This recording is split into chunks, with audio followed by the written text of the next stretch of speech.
Assalamualaikum warahmatullahi wabarakatuh. Waalaikumsalam warahmatullahi wabarakatuh.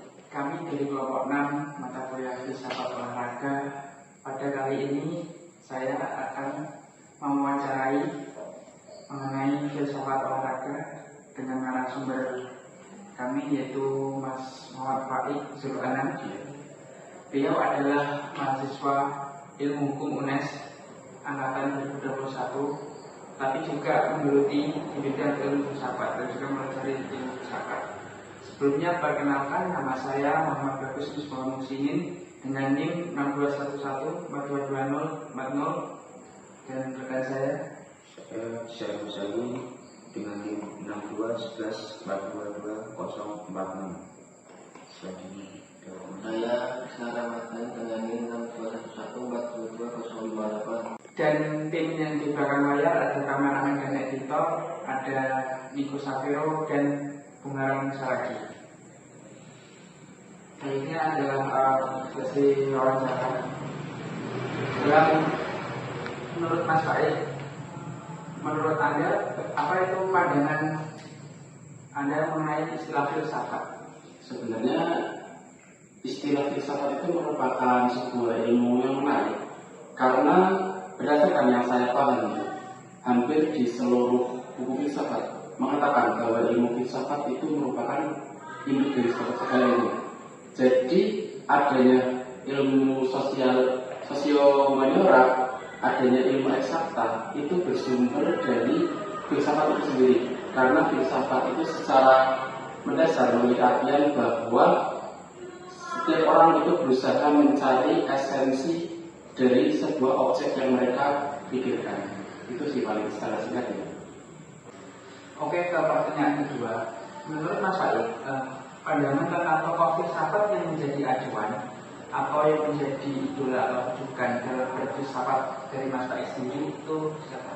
Nah, baik, tentunya jika kita membahas tentang filsafat, maka kita akan dihadirkan dengan beberapa sejarah mengenai filsuf-filsuf yang mengungkapkan pendapatnya mengenai filsafat. Dari ilmu sendiri, saya itu sangat tertarik dengan salah satu filsuf yang terkenal pada eranya dia, itu di era kuno. Beliau itu bernama Socrates. Socrates itu merupakan guru besar dari para filsuf-filsuf terkenal pada masa itu, seperti Plato dan sebagainya. Beliau itu sangat berpengaruh dalam penyebaran pemahaman mengenai etika, moral dan manusia itu sendiri.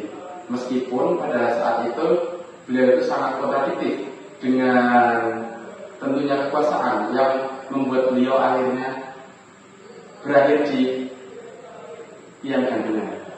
Kalau di ilmu keolahragaan sendiri, saya sudah pernah secara membaca itu salah satu karya hebat yang bernama Odyssey yang diciptakan oleh Homeres kalau tidak salah. Itu menurut saya salah satu karya filsafat yang luar biasa, tentunya membahas mengenai Olimpiade yang diadakan oleh masyarakat sekalian pada masa itu. Menurut pandangan pribadi tentang Mas Faik ini, pandangan pribadi tentang filsafat gerak itu bagaimana? Tentang filsafat gerak ya. Kalau yang sedikit pengakuan dari saya bahwa filsafat gerak itu saya lebih tertarik kepada, tentunya saya bahas ketokohannya terlebih dahulu. Di filsafat gerak itu ada filsuf yang memutuskan teori ini, salah satunya bernama Herakleitos. Itu adalah filsuf pra-Socrates, bahkan sebelum Socrates ini ada. Beliau itu salah satu filsuf yang fenomenal pada masanya dan termasuk kontroversial juga, karena Herakleitos ini sendiri itu memiliki karakter yang cenderung keras, sombong dan tinggi hati, sehingga dalam bertarung pikiran dengan para filsuf lain yang lain, dia itu cenderung merendahkan dan mengkritik habis-habisan apa teori yang diutarakan oleh filsuf yang lain. Selanjutnya ada mengenai pendapat saya sendiri terkait filsafat gerak. Menurut saya, gerak itu adalah sebuah tindakan yang tidak ada akhirnya. saya itu ada satu kata yang sangat saya pegang sampai saat ini, tidak ada yang abadi kecuali perubahan. Perubahan itu juga salah satu esensi dari gerak itu sendiri, di mana gerak itu menciptakan sebuah proses, menciptakan perubahan antara dari bentuk yang sekarang menuju bentuk yang selanjutnya. Dan kita tidak bisa memungkiri bahwa di dunia ini tidak ada benda satupun yang memiliki bentuk secara absolut, karena dia bergerak dan mengalami perubahan. Kalau dari saya, pandangan saya pribadi seperti itu. Oke, nyambung dari pertanyaan yang tadi, mengenai ungkapan dari tokoh filsuf yang sangat terkenal yaitu Aristoteles, dia menyatakan bahwa semua gerak disebabkan dan dapat dirasakan. Namun pada mulanya berpotensi hadir dalam benda yang kini bergerak. Nah, kalau yang saya tangkap ya, gerak itu merupakan bentuk sebab akibat, hasil dari sebab akibat. Yang tadi dikatakan kan adalah gerak, apa yang pertama? Disebabkan dan dapat dirasakan. Nah, dapat disebabkan dan dapat dirasakan. Jika ada suatu gerak, itu mesti akan menimbulkan suatu respon baik secara internal dari objek yang bergerak itu sendiri maupun secara eksternal dari objek sekitar yang memiliki objek bergerak tersebut.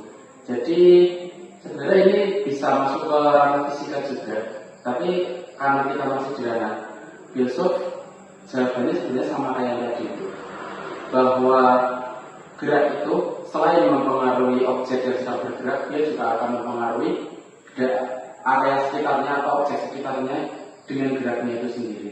Karena sebenarnya gerak itu tidak hanya dilihat secara objek, namun jika kita masuk ke ranah fisika, masuk ke ranah sains, gerak itu diakibatkan oleh reaksi-reaksi molekul dari objek itu sendiri. Yang saya pahami secara subjektif seperti ini. Baik, menurut Mas Faik, pandangan pribadi tentang istilah cabang olahraga menurut filsuf itu apa? Kalau menurut saya pribadi mungkin lebih ke pribadi ya. Saya jelaskan secara singkat terlebih dahulu, lebih ke pengertian secara olahraga itu sendiri. Bahwa olahraga itu merupakan suatu peredaran individu dalam masyarakat yang berisi gerakan-gerakan jasmani yang dilakukan secara sadar dan sistematis dan memiliki tujuan tertentu. Nah, dari pengertian itu yang dimaksud dengan cabang olahraga tentunya tidak jauh dari gerakan-gerakan jasmani, namun memiliki prosedur yang berbeda, dan memiliki fokus atau tujuan yang berbeda. Itu kalau menurut saya. Oke, lanjutkan yang tadi. Kalau dari Mas Faik sendiri itu cabang olahraga yang digemari atau yang sering digeluti kan? Kalau diri saya sendiri itu lebih ke voli, karena saya dan teman-teman juga kadang bermain voli meskipun teman-teman saya lebih aktif. Tapi yang saya lihat bahwa dalam voli itu sendiri kita memandang masing-masing pemain itu semuanya memiliki tugas masing-masing, memiliki seperti ada libero dan sebagainya. Itu menurut saya itu memperlihatkan bahwa sebuah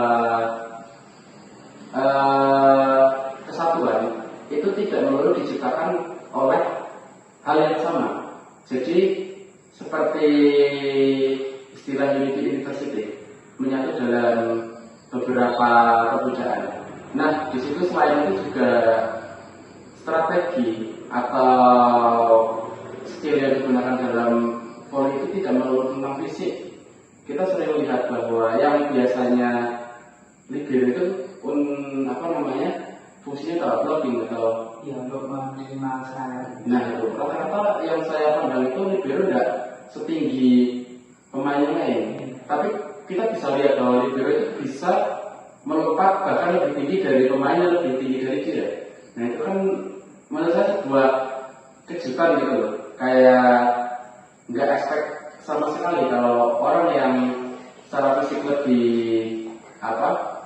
pendek, tapi dia bisa melakukan hal yang lebih lebih luar biasa lagi dibanding orang yang fisiknya lebih besar. Itu yang menurut saya jadi yang menarik di cabang olahraga voli itu sendiri.